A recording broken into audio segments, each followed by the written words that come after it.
Indiana, exit 16 off I-94 when you go west.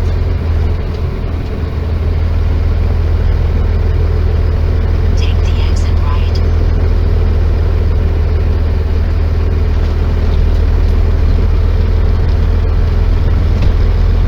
So the fuel today is wow, pretty good, 3.79 per gallon cash, which is if you translate into Canadian prices, it's $1 per liter.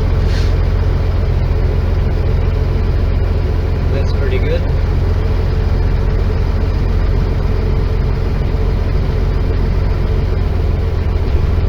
Oh, on the left, Kenworth T800 Terminator. You know, I really don't like the look of these, you know, air cleaners. And when I have the exhaust pipes on in the rear, I don't know. Maybe it's because I drive a 9400 International. But of course, if you look at classic trucks like this Peterbilt on the left, air cleaners and exhaust pipes are on the sides.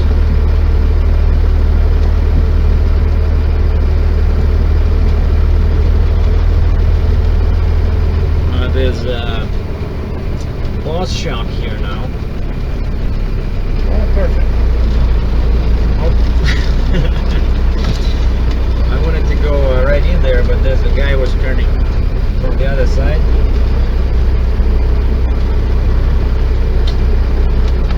We'll go this way. Just show you guys the trucks. Okay, what do we have here? On the left, old Kenworth 660, Kenworth 900, Volvo, and my type of an International. And then here we have Peterbilts on the right, all fuel trucks at Peterbilts. Another Kenworth,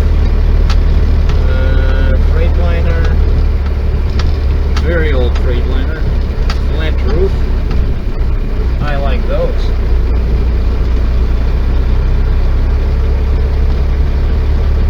Volvo.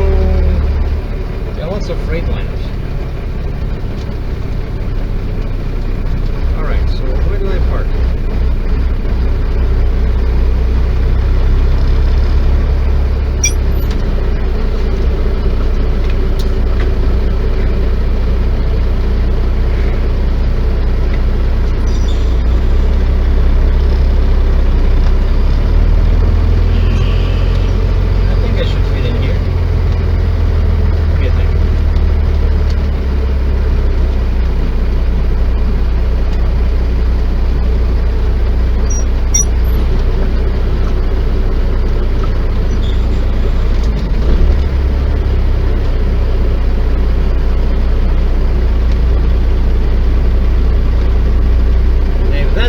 Had a truck in front of it, I would never make it because the rear axles just go, you know, too close.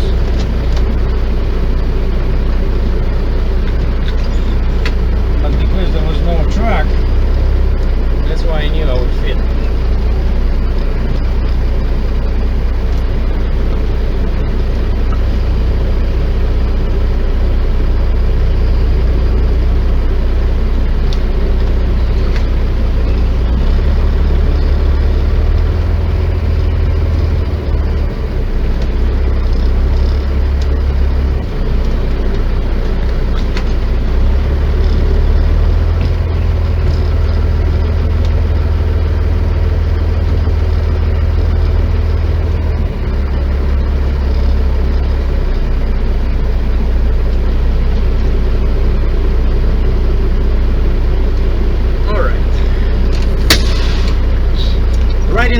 In the front, by the way, this old building with all the windows already filled with bricks.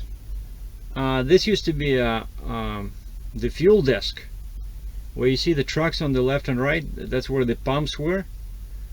when this, you know, when this truck stop was like old Flying J, right? And then they closed this once the pilot took over. It's still called Flying J, right? But the owner is a pilot now, and they moved all the pumps to the front of the truck stop.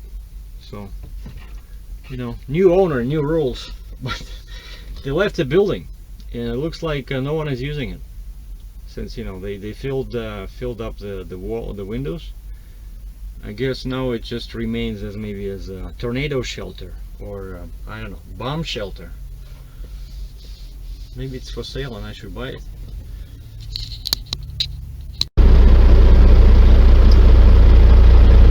Well, it's 90 minutes later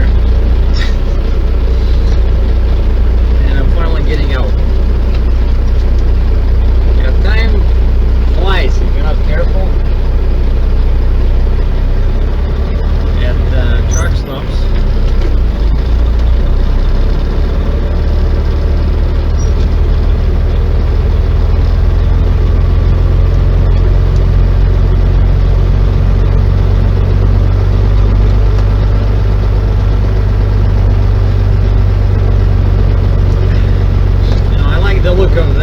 International on the left, straight ahead on the left, black 9900 International with a full big sleeper.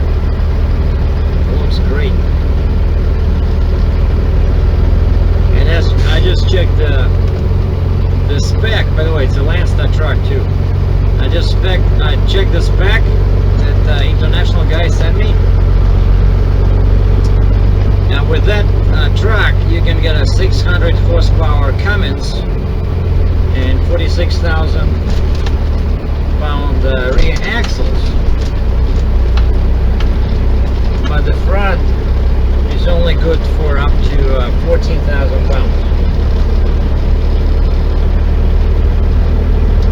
And also Cummins may be more expensive to maintain. I just stopped by a Boss shop here, and I asked them, is there any difference when you change oil depending on your engine? And she said the new DD15 from Detroit costs $350. Of course, way more than a regular engine, but Cummins was $370. You know, so I think it's better to have engines from the same company that makes your truck. Like in the case of a Freightliner, it's a Detroit engine, so you can go to one shop and service everything, especially if you have their axles too. Turn left. You know? Highway 51. Berkeley Street. And now you can get Detroit axles up to 46,000 pounds in capacity for the tandems, and up to 20,000 pounds for the steers. It sounds like, you know, a good combination. Detroit axles, heavy haul axles, Detroit engine, and Detroit truck, which in my opinion should be either a Freightliner Coronado or a Western Star 4900.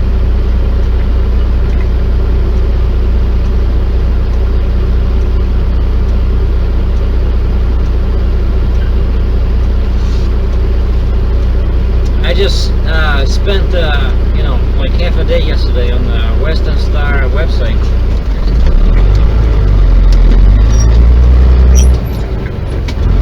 I'm checking out all these videos they have there. Berkeley Street. Take the exit right. Interstate 80 westbound. Interstate 90 westbound. US 6 westbound. 10. Take the freeway. And they had a video about loggers. You know, loggers, people that haul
difference, you know, in terms of color. Because right now I'm yellow, and cops probably see me, I don't know, 5 miles away. After 3 kilometers, keep left, Interstate 90 westbound, Interstate 94 westbound, Ryan Expressway. And I see downtown straight ahead, I don't know, probably 5 miles, no, less, 3 miles. This is exit 55A, gonna be up ahead.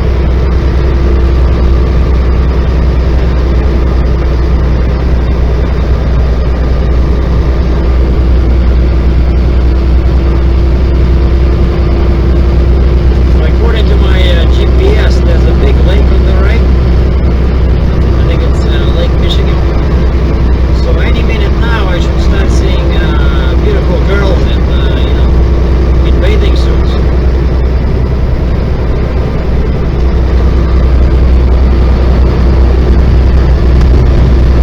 I hope they'll be crossing the freeway in front of me.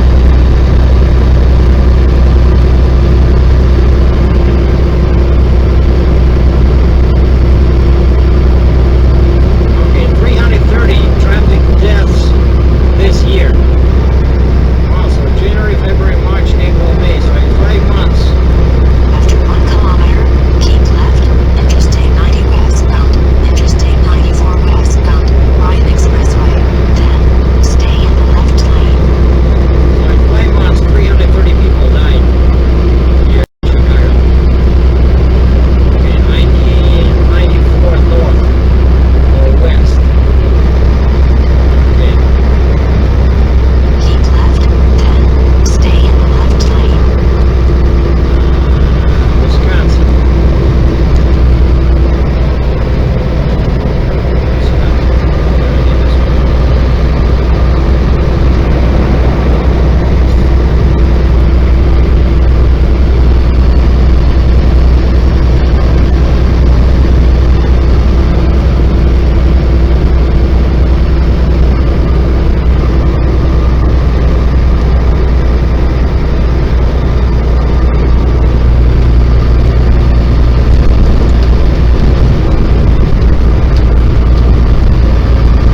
After 600 meters, keep left, Interstate 90 westbound, Interstate 94 westbound. Then, stay in the left lane.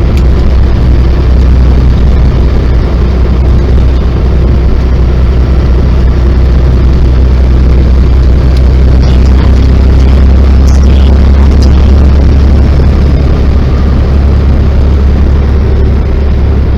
After 2.4 kilometers, keep left, towards Wisconsin.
Left 3 lanes.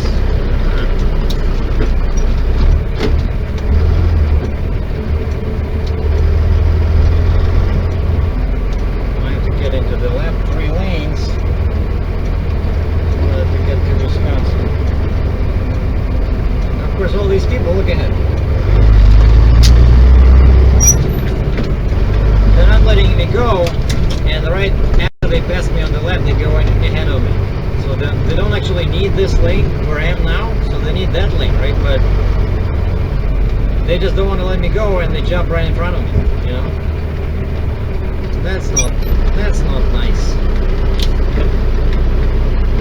of these guys now would like to jump back into my lane, guess what I'll do?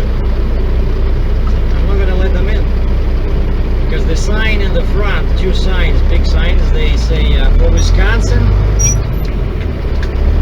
you have to be in the left 3 lanes, and that's where I am right now.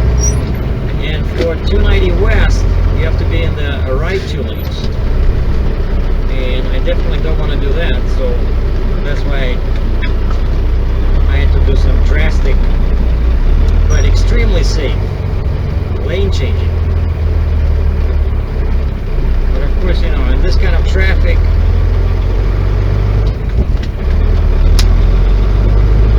very often people, you know, try to make your life, you know, harder than it should be. Do you think I'm gonna let this BMW in front of me? No way. Uh-oh, that's what the... Wait a second, what's happening there? Yeah, there's two big highways merge here.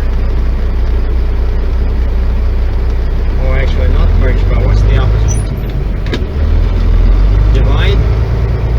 Yeah, 290 goes west, and 90 and 94 basically goes northwest.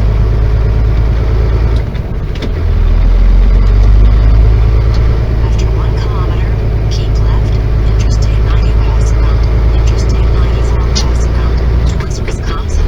Then, stay in the left lane. The GPS is After setting. 800 meters, keep It's starting to get under my skin, so I reduced the volume to 20%.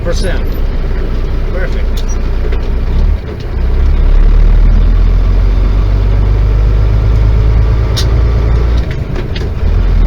Now, some people say that in conditions like this, automatic transmission helps. Because of course I've been shifting, you know, a lot these past couple of minutes, but for what I had before, when I tried the automatics, when I had a Freightliner at my previous place of work,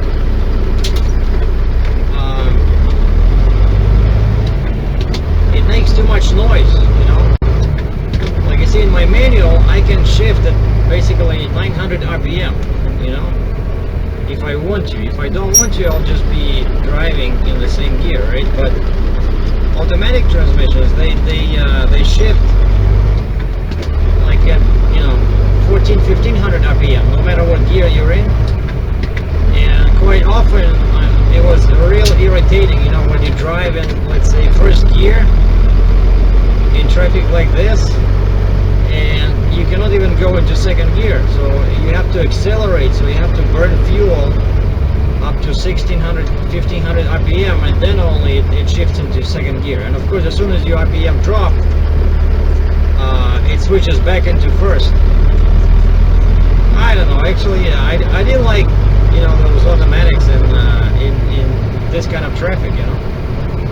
With a manual, I can just, you know, keep my distance. You see, like now, let the gap increase. I don't care if people will jump in, but I just, let's say now I'm driving in 5 low, and that's it. So I'm not a fan of automatic transmissions in big trucks. They're expensive, not only to buy but to repair, and they're expensive to maintain. And they're heavy, so they add weight, so they reduce your payload. So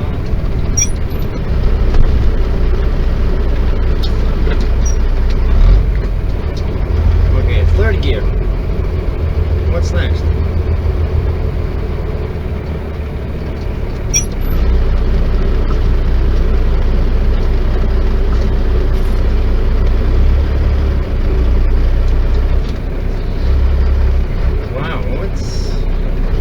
Kind of tournament no one told me about. What is this? Wow, that, see that, just a patrol car just passed on the right. Chicago police, that's a really rare occasion. You don't see those guys, you know, unless it's some kind of a miracle. Because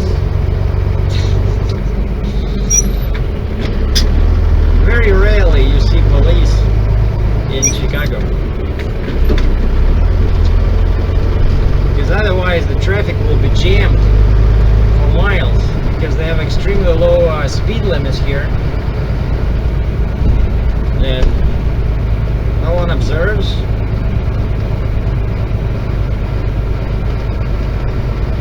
So if police were enforcing them, you know, we'd be all in trouble. Not because I'm driving fast, but because there'd be jams all over the city.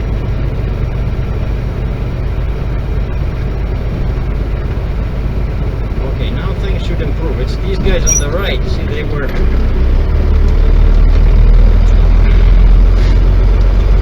making our life difficult. Now they are gone. We can focus on trying to get north and northwest on 94 and 90. Very busy. I'm surprised actually.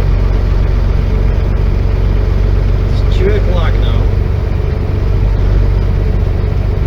This is worse than Moscow, Russia.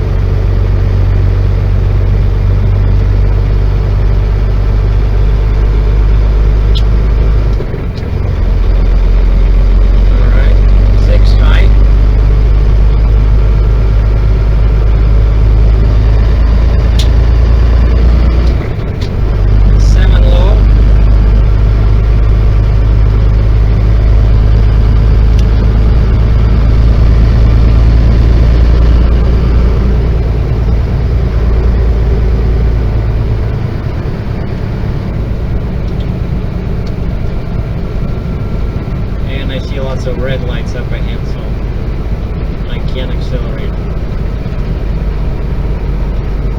7 low. 26 miles per hour.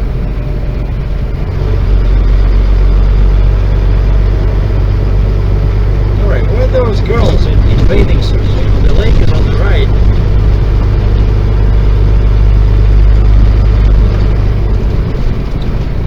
Uh-oh, another gym.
What the problem is. There's a Cadillac, a white Cadillac on the right shoulder with the raised hood,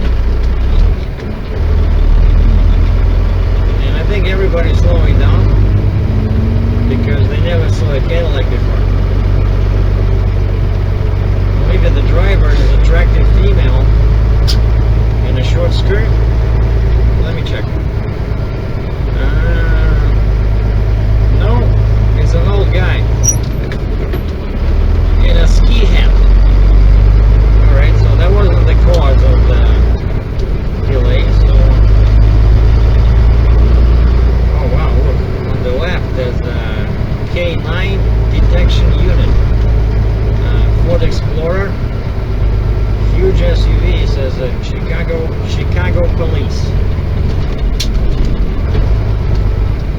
Wow, that's 2 in a row. I think it's my lucky day or something. Maybe I can make a wish. That's what it is.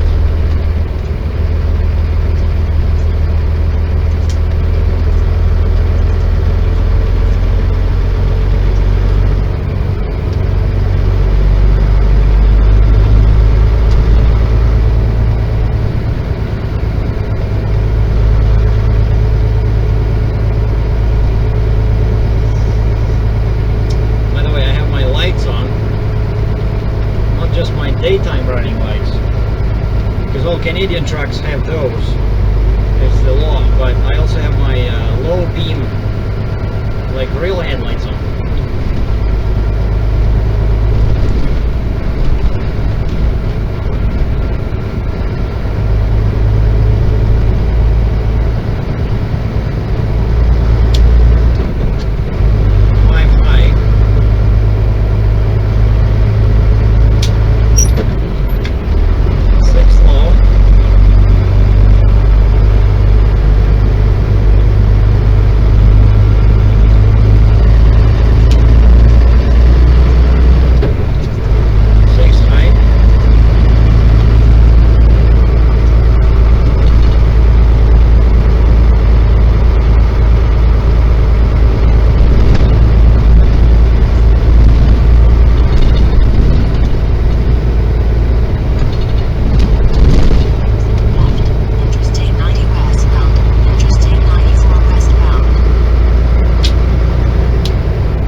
Well, I ended the day on Sunday at a small truck stop. I think it's called Belgium, Wisconsin.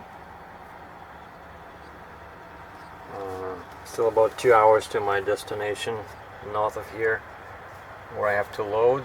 And I was driving and thinking, you know, about the new truck. And check this out. I parked right next to another Landstar driver, and he has a Western Star Classic 4900 set forward axle. And I was just looking at these, you know, like the sleeper, I don't like that wing in the back there. And then I realized that that's actually is removable. You don't have to have it unless you pull a fender, a drive-in.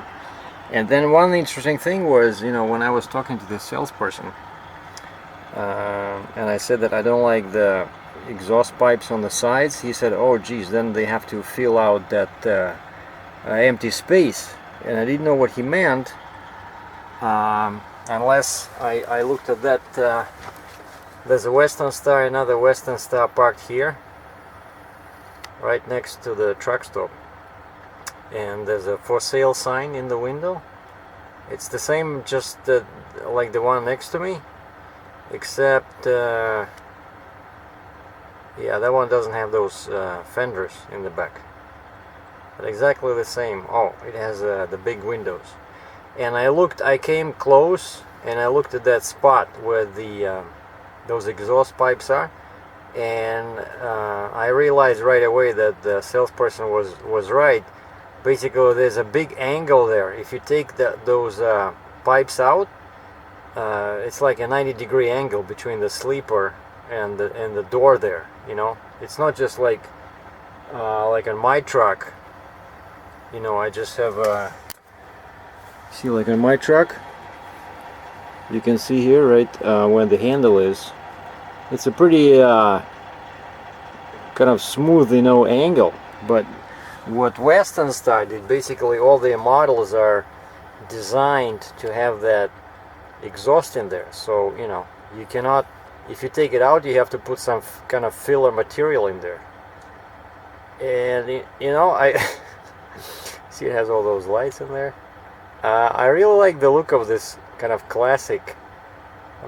I just wonder how much, you know, you lose in fuel mileage if you drive this truck compared to a setback model.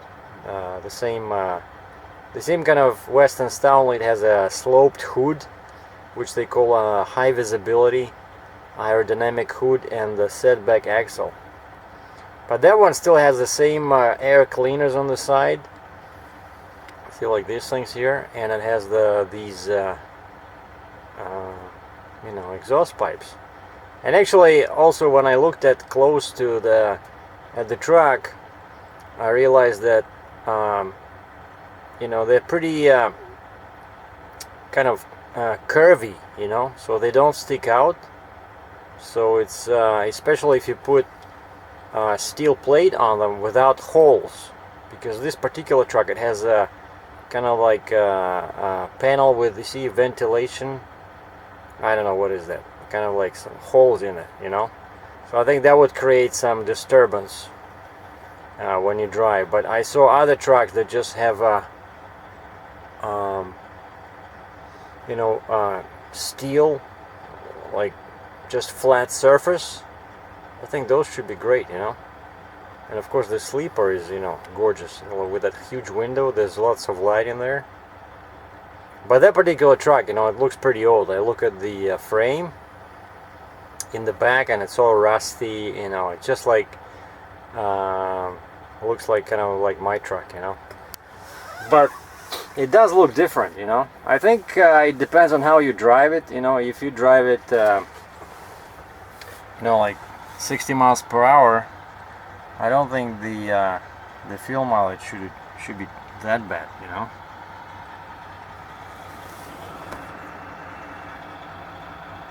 Anyway, still thinking. I'm still thinking about a Western Star truck.